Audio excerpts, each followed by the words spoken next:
Hello, welcome to the Knowledge Panel, episode 20. And today we're talking about UX and SEO and how the two go hand in hand, or do they go hand in hand? And with me today, I've got a fantastic panel again, Helen, Chris, and Aiala. Welcome to the Knowledge Panel. Thanks very much for coming in, guys. I really do appreciate it. Why don't we start by getting everyone to introduce themselves?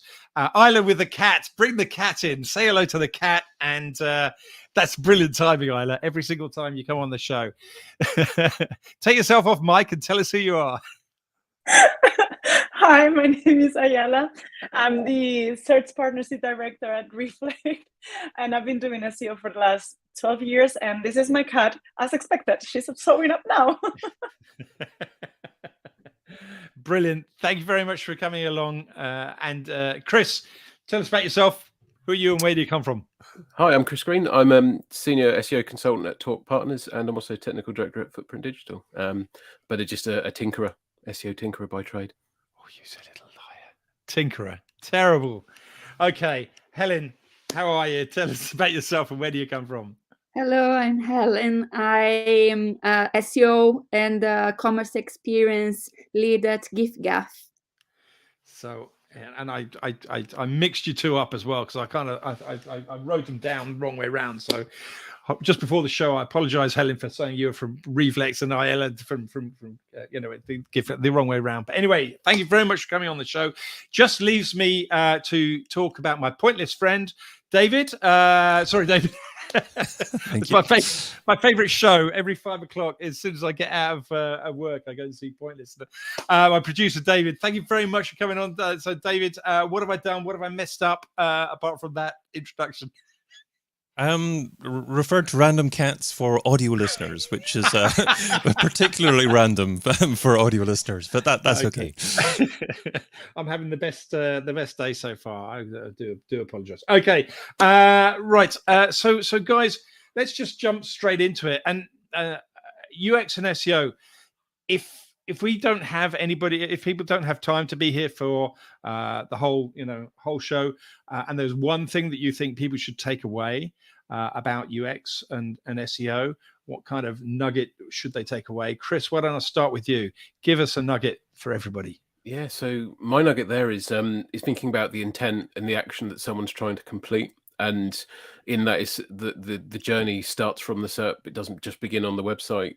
And when we talk about user experience and how do we fix that, very often, journey mapping, design, typical UX starts on the website, whereas actually most people's journey and their need starts way beyond that. So it's actually getting the mindset of the user and even try and think of them, where are they, almost pre-search engine, if you can. And then that you'll understand what they're trying to do and what they'll need to achieve it.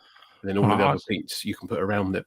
I'll come back to journey mapping at some point. I think that's an interesting thing to challenge you on. It's easier said than done, I reckon. So, oh, absolutely. So we'll come back into that one. Aiala, what about your tip, golden nugget? This is not my phrase, so let me be clear. But I've loved it when I say it, and it's pretty much thinking: don't put something out there that is, unless it matters to you and your audience. So pretty much think about your audience. And it does link with what Chris is saying, is think about what they're looking for, think about what they want. Don't just do things for the sake of doing things. And because Google wants content and ABCD, do it because it really matters. Don't just put waste there. Okay. I like that one. Don't put out waste. That's useful. Helen, what would you take away, your nugget? I will say links completely with Aiala and Chris. I would say to understand your user pains, do a lot of research, and this will improve your website health, improve conversion rates, and improve your rankings. So understand what the user wants, where they want to go, what they want to buy from your website. Okay, so thanks very much. So these are ideas. So you're all kind of sort of moving in the same direction. I guess that would be obvious from UX experts like yourselves, and intent being the whole idea. it's interesting. Just last week or a couple of days ago, Google came out with a new video on BERT and how important it was for Google to understand the little words, as they put in the video, the ofs and the on and these kind of things, because it changes the meaning of the content on the page. So they were very much talking about how the little words can make a big difference, and I guess that can make a big difference to understanding the user intent as well. So how do you see things like BERT and MUM and those kind of algorithms playing into the history of how Google has been trying to move from just sort of text and n-grams and just understanding, words to understanding meaning? I don't know who to bring in first on that one. Who wants to jump in? Yeah, I don't mind jumping in. I mean, I think the importance of it, and we've learned this for a while, is that search is difficult. Understanding what someone's trying to do and trying to achieve is really tough. And I think the nuance in any piece of content, in any query, suddenly becomes really super important to getting someone, the fullness of where they're trying to go. N-grams, or just kind of taking apart a piece of text and saying, well, it has this many words, based on the words and where they are, we think this piece is slanting towards X.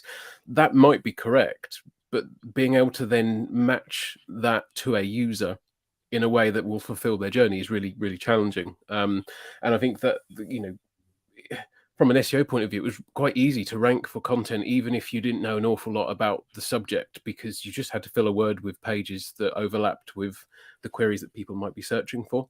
And I think now that's where we're seeing, we're not always there yet, but where we're seeing is, content is being recognized for being authoritative, for the people writing it to being experts in the subject, but that it actually makes sense. And also it matches with the broad consensus of knowledge anyway, during a knowledge vault and that kind of thing. So I think the factual accuracy, they're far better at judging just how well written is that topic. Is getting easier to judge. But are you really an expert, or are you an outsourced content resource that's just being fed kind of keywords to put onto a page? And I think being able to identify those differences at key points in the cycle, that's absolutely key. But if you're the user, like consuming that content, that absolutely is better for you, because you're actually reading stuff that is, actually informative and useful. So, Aiala, Chris just sort of talked there about how just taking the words that in sort of in order doesn't work so much anymore. Why is that?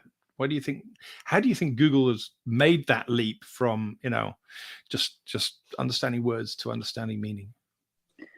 I think it all comes down to what we've been saying. So in the end, Google, their objectives is to provide the most useful content to the users. So Google's end is actually to say, like, okay, I have a user with a need, and I have a lot of companies that can solve that need. Which one can solve that need the best? So I think it all comes down to that. So before, it was quite hard for us to find our solution to the need we had. And Google was trying to find that gap. And this is how they're doing it, by trying to understand the intent. Because when we're looking for how to get a visa for the US, so a lot of times, if you're from Spain, for instance, that would be the sentence you're looking for. So a lot of times Google would come back saying how to find visas for Spain when you're from the US, when you actually want the opposite. So like now they're trying to understand exactly what you want. And instead of sending you to the Spanish government website, they're sending you to the visa center in the US. So that's why it's so important for Google. They're finally closing that gap that they had before with the user needs in the end to find the solution. Which I guess is why they have to spend, which is why we have to spend so much time, and Google is spending so much time understanding what the user is typing in before they've even decided what kind of sites to go to. So does that mean that UX SEO is all about understanding questions, what questions people are asking now, or is it about is that what we're looking for? Are we no longer looking for, I want to rank for this keyword? It's, I want to answer this question. Is that what we're saying? It depends where you are where the user is in their journey. You know, working in some really heavy sort of transactional commercial intent space, you know, ecom, people aren't really, well, at the part of the funnel we're optimizing for at the moment, people aren't asking questions. People know exactly what they're looking for. They want a particular item in a particular color, and they're just literally browsing or refining sort of on that final kind of stage. So they've already asked those questions. Now, those pages, those money pages that we are optimizing for, that people are going to finish their journey on, hopefully, they're not full of questions. You know, they are demonstrating that we have the product, it's in the right size, it's in the right color, it has fast shipping, that the user satisfaction is guaranteed, all of those kind of buying signals. Whereas, you know, there is a space for those questions, the what is, the why can I's, or the comparative, or the top 10 of said item. But I think they fulfill very different parts of that funnel. And I think the difference now, relative to, say, 5 years ago, is you wouldn't be putting questions in if that landing page was at the end of the journey. You'd probably be doing it towards the start, and you would actually provision for that. So, Aiala, how do you find that user intent in the first place? How do you define the start of that journey, whatever the start is? How do you know when you've got to start mapping things out for a user? I would say here we have to go to the keyword research, and not just doing keyword research for the sake of it, but like trying to understand its keyword, what is happening when you Google that keyword. Like a lot of times when I'm doing a keyword research, I will actually Google that keyword and understand what is being answered at, and trying to understand as well what is really that the user is trying to get out of it. And obviously this should influence the site structure as well.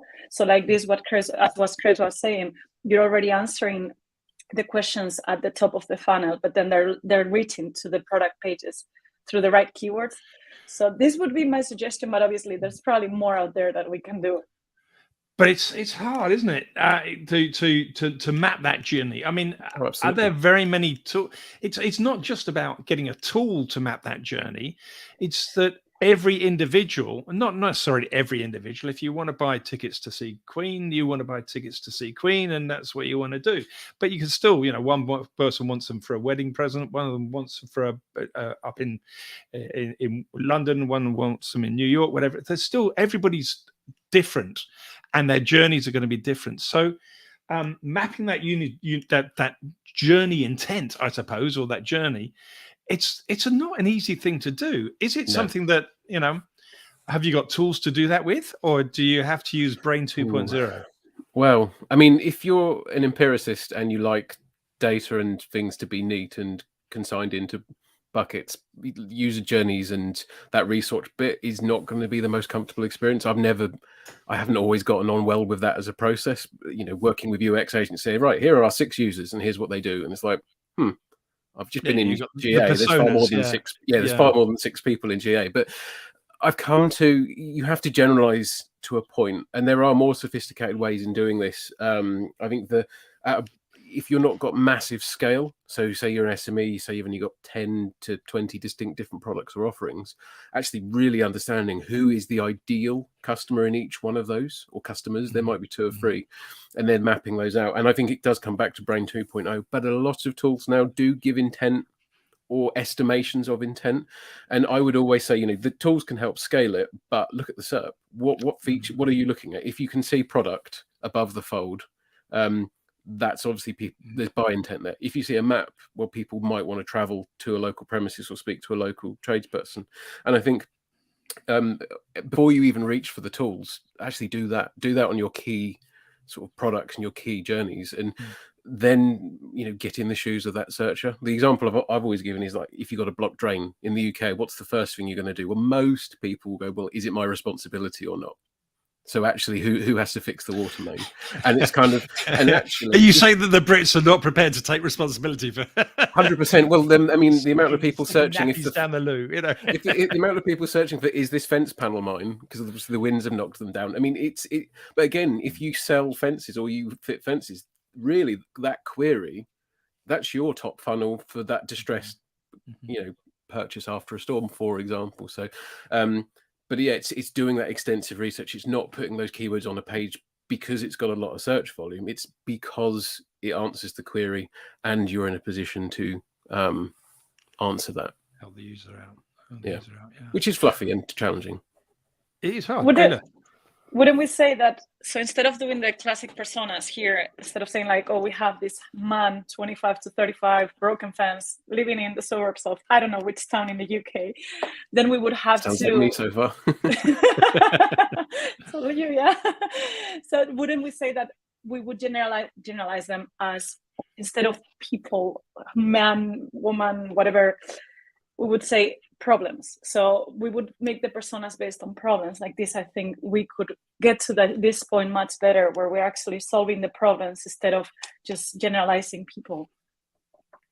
That's probably a good way of looking at it. What I don't like is when SEOs talk about user intent as just 4 types: transactional, informational, I don't know, whatever, 4 different types. And you look at user intent. I did it the other day, typed in user intent into Google, and all of the top results, which is all of the brands we know, and I'm sure some of the brands we love, and including Wikipedia, talk about those 4 or 5 different sort of things as the be all and end all of user intent. And I don't see any of that. When I start to type something in a search, all of us see entities coming up and objects, and as you type in horseshoes and you start seeing horseshoe falls and horseshoe in and horseshoe pass or whatever. So there's all sorts of things coming in there that are totally about Google trying to get to a much more granular idea of intent than what SEOs have in the traditional literature, I think. So, but it still makes it very difficult to map out a journey, as you asked at the start.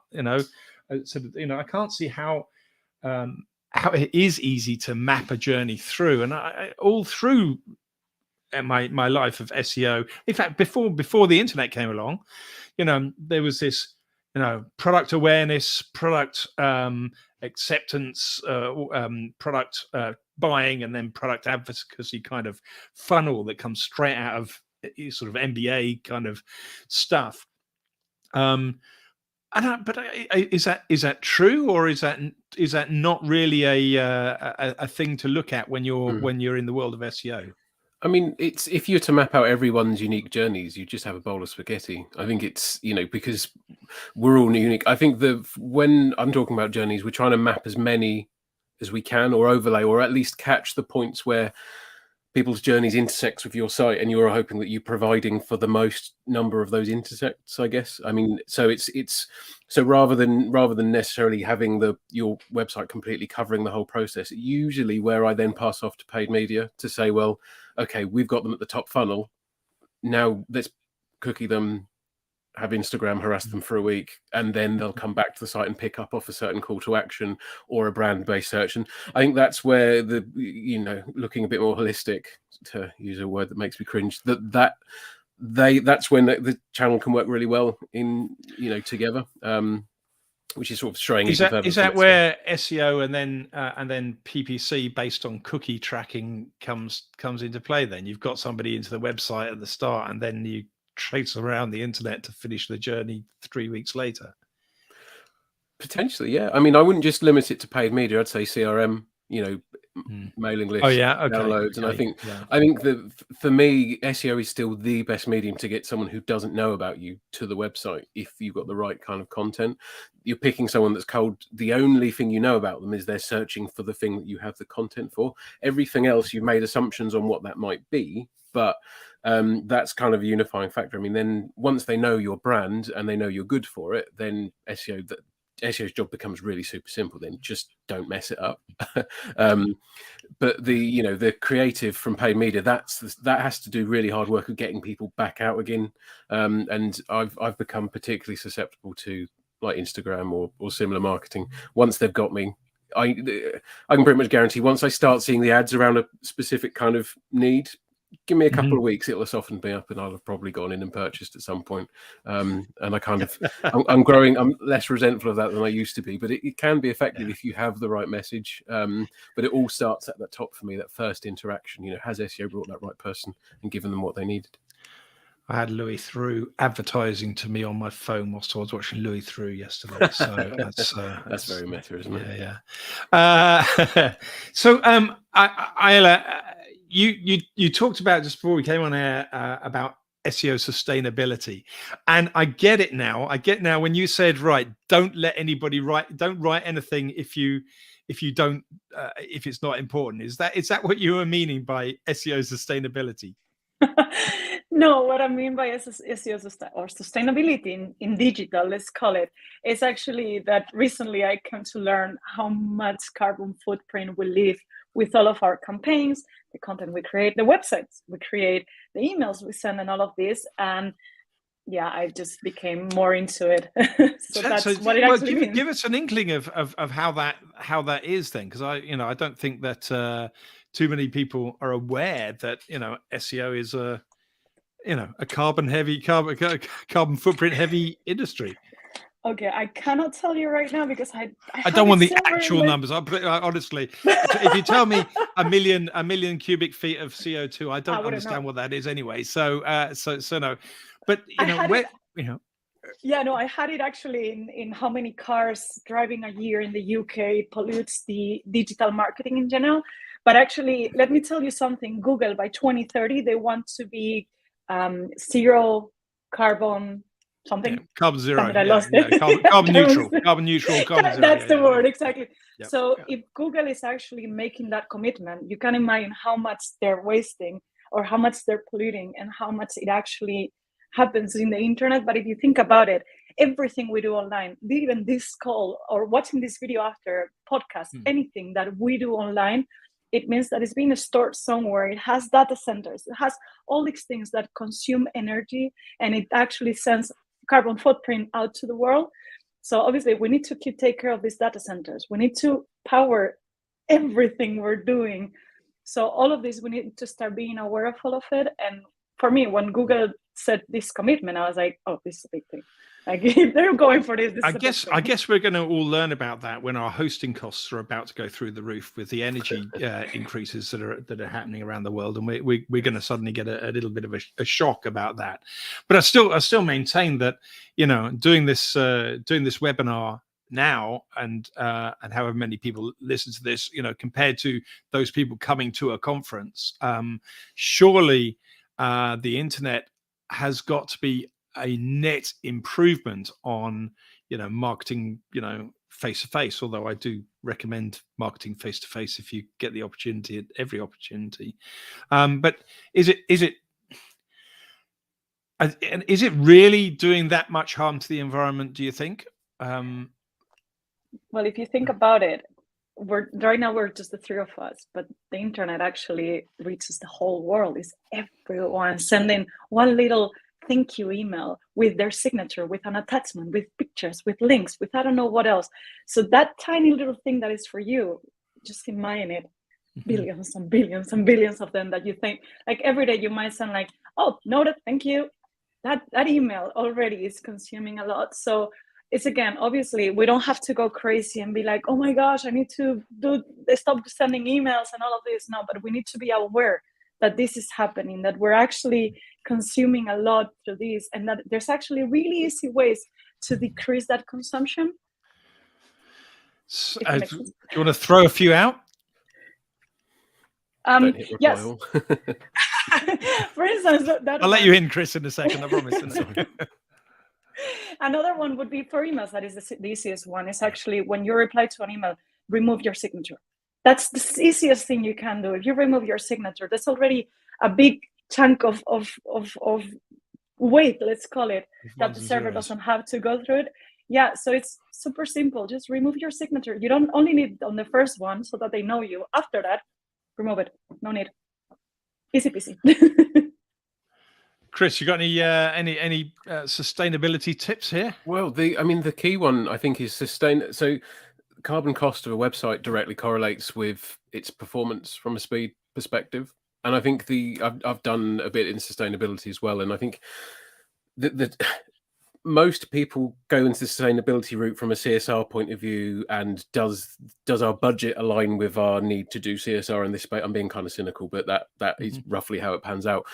But the thing we found is actually a really good way into it is actually you come in more of the page speed and the improvements to overheads on hosting, or even conversion rate and the user experience point. And I think that's that's such a key part. So if you're improving a website from a carbon footprint perspective, it's highly likely you're improving the speed, and you're probably improving the user's experience too. And this comes down to like technologies of how sites are being built, so that you don't rely on client side to do all the work. So do you reckon it's as simple as, and not simple, and I'm not saying it's simple at all, any of this, but it's simple to think about, if you halve the speed of the website, or double the speed of the website, you halve your carbon footprint. Is it that linear? Not quite, but so I was at one of an audit that I did a while back. I can't tell you who it was for, sadly, but one of the top 10 sites ranking in the UK. If they switched to sustainable hosting, would have saved about 10 or 15 tons of CO2 a year. Now it's not a linear. It doesn't correlate linear. It, half doesn't equal half, because there are you've got your big kind of wins, and then you've got your incremental gains, but they are very closely related. And any kind of performance optimization, all of the easy wins, it's almost Pareto kind of principle, isn't it? First 80% is the easy bit, that onward 20 is the really challenging part. So I think it's, actually if a lot of websites just, for example, just optimize images, WebP or something similar, kind of new image technology, enable it on the server, you don't have to get in and change anything. You can make some really quick gains there. Optimizing JavaScript, all of those kinds of things. Again, we're going to kind of sideways into CDNs eventually, but optimizations that CDN can do. I know. I think we're about to go headlong into CDNs now, because I know this. That's one of your pet areas, Chris. Talk are big onto really using SEO in the cloud, and presumably, apart from we can come on to some of the great UX performances, the things that you can do with edge workers and stuff, but just generally, are CDNs reducing the carbon footprint, or are they increasing the carbon footprint? Now that's a really good question, because there's not a lot of transparency in the space at the moment, in the sense of it comes down to the data centers and how much they cost to run. And the old days, before you'd have CDNs, you'd build in 2 or 3 servers, like failover servers. So if one server died, it would load balance it, you'd distribute to another. And those kind of redundancies have typically always been very expensive from an energy point of view. So I think 5 years ago, I would have said, actually, no, if the CDN's giving you an uptime guarantee, even if the server fails, that's probably not good. But all of the CDNs are moving more progressively into that, and that their own distributed networks are becoming far more eco-friendly, I guess, to use a sort of a trite term. So they're getting better. I think the main benefits of the gains are where it's the origin servers having to work less hard. So actually the users are getting their data from the CDN, or that point that's closest to them, that you're not having loads of round trips, so the users being bounced between CDN origin servers, and all of the various assets are being loaded from all of these different locations. So I think net improvement will be far greater. But I mean, it's just, you've got to be careful though, because again, anything that's on AWS, for example, we don't really know the cost or the intensity behind it all. So I think if you're looking on a pure, what's the cost of this data being sent, that isn't the solution yet. But if it's can we use the CDN to make what we do more efficient, so less data is being transferred, or only the data that's needed for the shortest possible journey, that's where the CDNs really benefit. And then obviously we get into edge. Aiala, did you want to jump in there, or shall I just jump in with John's question there? Both, actually. Yeah. No, I just wanted to add, not only that, it's also wherever they're located, that also impacts a lot the carbon footprint. So it's not the same something located in the US as something located in somewhere in Southeast Asia, for instance.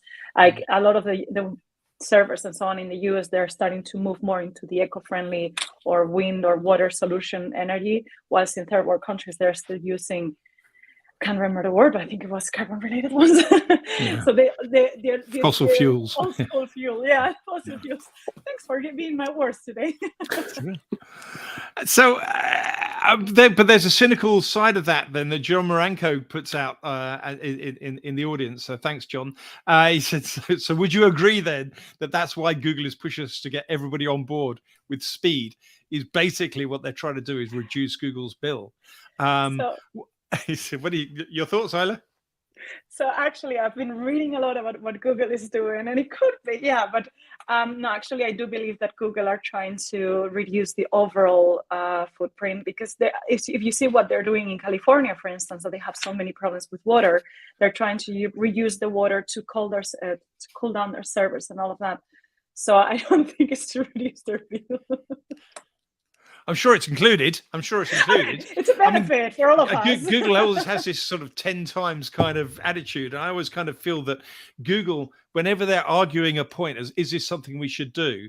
They kind of try and have three different verticals that they're trying to. So if they're trying to make it good for the customer and good for Google's bottom line and good for the environment, then they count that as a triple whammy and take it to the bank.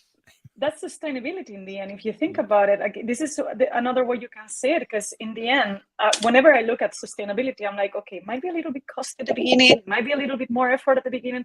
Long run, it's always cost efficient, always. Like back when I lived in Dubai, I changed from plastic bottles to filter water. The first year was a big investment. Second year, I was actually saving money. So yeah, sustainability is a good thing about it. I just bought my wife a soda stream because she was getting those one of these single plastic fizzy bottles every night. Easy Christmas present, really. Sorry, Chris, you were just about to jump in with something. Yeah, I think a lot of what Google are trying to do, sort of on the tech SEO point and the market, they're trying to optimize the crawl. They're trying to sort of reduce their costs of processing, how much it takes to understand what's happening, and I guess in some respects, schema JSON LD potentially, does it make make it easier for Google to understand what's in a page, to process it? It has to guess less, it has to take less time. So I think a lot of it is bill reduction, but again, I think there's the benefits of both. I mean, again, we're coming back to the same point, where we're reducing speed, you're getting efficiencies elsewhere, because the scale that Google does anything that takes even half a second longer than it should do, I mean, probably costs astronomical sums sort of over a given year. So, but if it didn't benefit you, sorry, Chris, finish up. Sorry, I was just about to say. You go. Go on. No, I was just about to say. What a rubbish presenter I am. No. What a rubbish presenter. You can now finish. Blame it on the delay. No, all I'd say is just if it wasn't benefiting users too, and reducing your own costs in the process, then we could take the cynical leap. I think you touched upon it. They're just very good at dovetailing efficiencies into very public messaging. I think there is some cynicism in there, though, because because Bing have come out with their new thing called Index Now. I don't know if you've seen it. It's basically, I don't know. I'm quite old, and I remember Ping-O-Matic, which seems to be exactly the same thing as Index Now. But the idea is that instead of all of the crawlers then having to come and crawl the website and stuff, and you tell the search engine when you've updated your information, so they don't have to come and see you on the off chance every single time, and that potentially has a massive saving for search engines and carbon offsets. And Bing have gone in. Yandex have said they're joining in on it, and I think that's it at the moment. And Google have not said they're not going to go and do it, but I think that they're. I suspect that they may have some other reservations because it doesn't fulfill all their other objectives in life, and it's somebody else's idea, and they don't like somebody else's idea. But it's a good idea, isn't it? Surely, if your website doesn't change, why would you want bots and search engines to continually use all that energy to re-index the same information? Well, that's where a lot of the CDN providers are getting in on that as well, because again, if you're Cloudflare or Akamai or Fastly and everyone's sort of routing through you'll know when stuff's changing as it's changing. And the Index Now and those services, but also Akamai and Cloudflare, they have the ability to notify Google, come back, actually this site on a network has had these pages change, and I think that kind of on-demand crawl rather than always searching. Imagine, leafing through, an Amazon or an eBay or similar for something that may have changed. That's phenomenally costly for everybody involved. So that on-demand service is going to be key. I think the reservation behind that is always trust, isn't it? I mean, whether it's those old pinging services of old, we've put a new page up, or I've built 10,000 new links, let's ping them all to get them indexed really quickly. That is conversely a horrible use of Google's time. So I think it's just getting that QA back involved and saying, well, if we're going to let people start, pinging pages again, let's make sure that we only listen to it when we feel it's valid. There's going to be a bit of a responsibility on the website owner not to spam with messages. If you give them tools to spam, spam will be done. I mean, I suspect if you tell an index now every 3 minutes that your website's changed and then it hasn't, the index now will presumably sit there and say no, it hasn't, and just wait longer and longer and longer each time before it goes and checks for you. Or you may get soft banned or something, might you? Yeah, soft banned. Yeah. Do you think this idea of only indexing on demand is the future and something good for sustainability, Aiala? I mean, as we're saying, I think someone said it recently. When SEOs are given something, we tend to exploit it too much. It could be too dangerous. Like, we still have a lot of gray black hats out there that could be like, oh. So I'm not sure. I mean, I think people would still, as usual, try to hack the system and try to use it in their favor. And in the end, what we're trying to do here is provide the best solution. Improve the planet. Yeah. And the perfect plan, of course. Yeah. Okay. Let's get back to. I mean, honestly, that was a fascinating it wasn't a diversion. I think it's very very pertinent to SEO and to usability and how sustainability and usability dovetails. I think that's not something I've heard talked about in any SEO podcast. So that for me is definitely a win for the podcast. But let's head back to UX and CDNs in particular, not from a sustainability point of view, but from a performance and a UX point of view.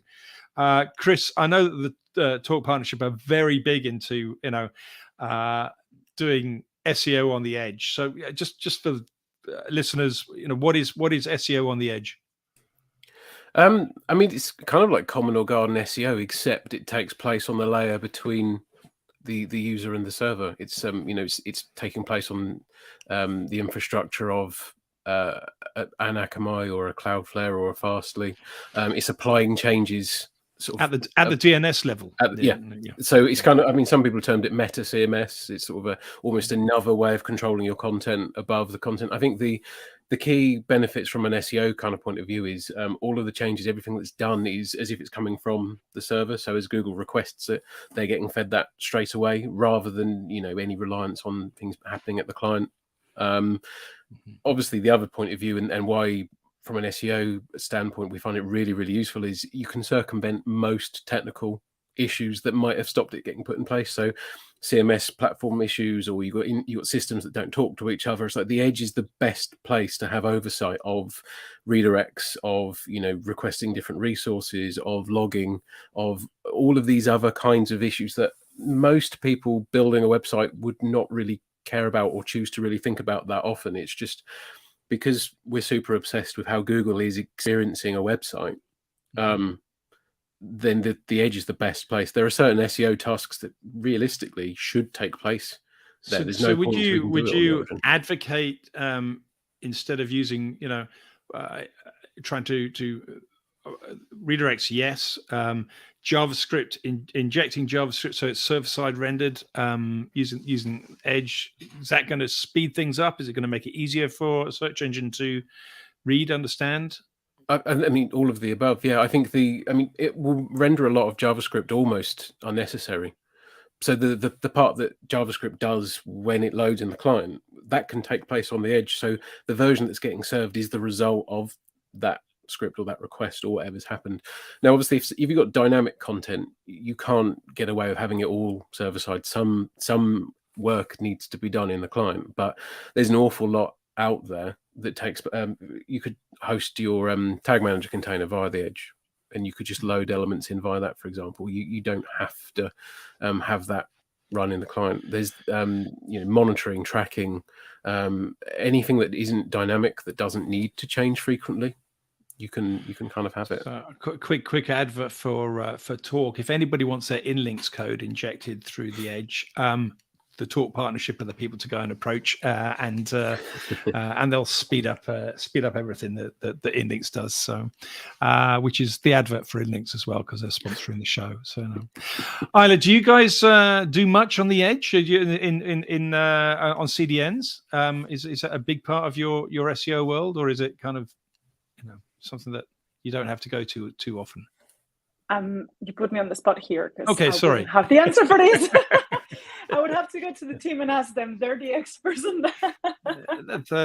No, that's fine. But I mean, I do think that all around, though, CDNs have become much more accessible for all of us, really. Probably Akamai was quite expensive, really. If you were a small SEO, Akamai was a little bit of a luxury, but Cloudflare and AWS have made sort of a lot of those things really, really straightforward. So I think it is getting easier to use those kind of ideas, but it's still a big leap, I guess, from an SEO on their first week is probably not going to get into CDNs, but we'll get them on content first. So let's get on to content then, and do that as the very last thing before we go.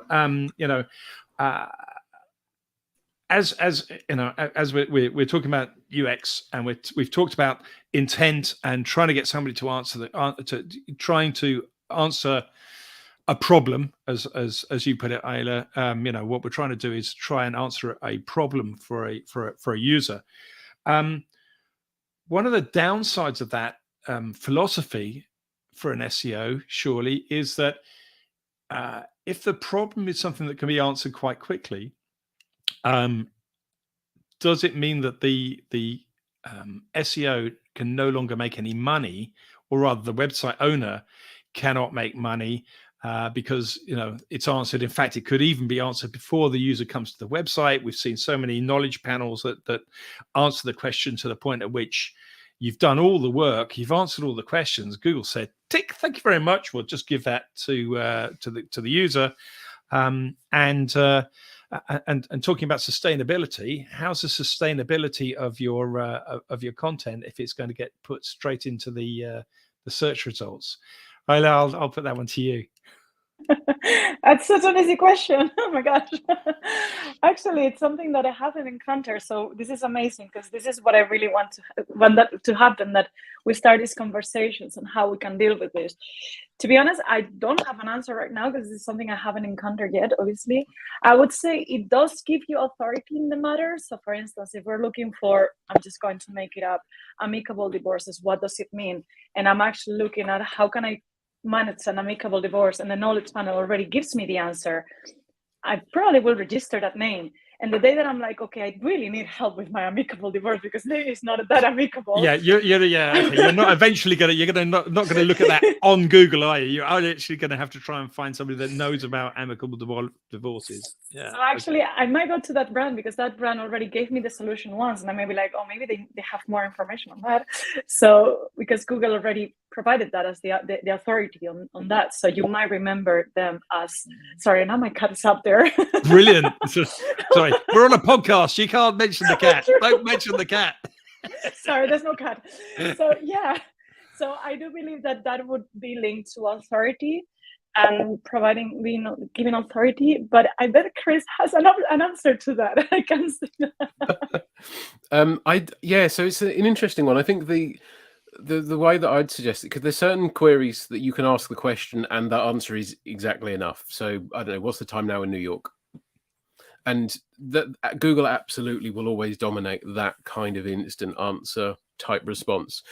But I would say that the vast majority of website owners probably aren't losing out there. There may have been someone who provided that time that did have some ad units that are rightly very grumpy.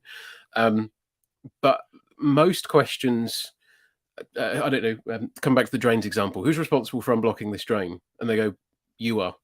I've instantly got 5 new questions. And I think it's understanding what's beyond that instant answer and trying to cover as much as it can do. And I think that takes skills in your content writing, how the page is laid out, the experience of consuming that content, because most people say, well, if that's all the query is, just answer that question and be done with it, because that's a better user experience.